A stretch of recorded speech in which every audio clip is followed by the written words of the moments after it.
J'ai arrêté de trader avec mes émotions grâce à un seul outil. Un outil que les pros utilisent tous les jours, le TPO. Le TPO, le Market Profile, c'est pas juste des lettres. C'est un outil qui te montre où le marché a passé le plus de temps, où les gros volumes se sont concentrés et où les gros joueurs ont négocié. Et je vais t'expliquer comment t'en servir. Le POC, pour commencer, c'est le Point of Control.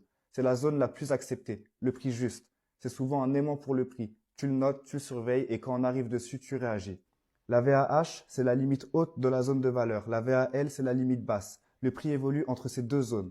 Sortie, rejet, réintégration, tu as un plan et tu le suis. Le but quand tu commences ta journée ou que tu commences à trader, c'est de scénariser. Qu'est-ce qui va se passer quand ton prix va arriver là? Est-ce que tu vas chercher à continuer à vendre pour finir la liquidation ou est-ce que tu vas chercher à te retourner? Il faut toujours que tu aies ton scénario qui soit prêt avant d'arriver sur ces zones-là.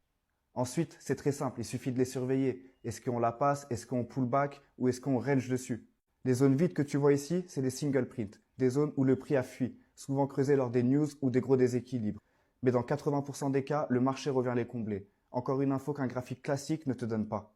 Grâce au TPO, j'ai arrêté de forcer, j'ai arrêté de stresser et je trade ce que le marché me donne. Et je suis là pour t'apprendre à faire pareil. Donc si tu veux rejoindre une communauté de traders motivés et engagés, tu as juste à cliquer dans le lien qui est dans ma bio pour nous rejoindre. Il y a plus de 1000 membres, un chat public et des lives publics quasiment quotidiens. Alors qu'est-ce que tu attends pour nous rejoindre?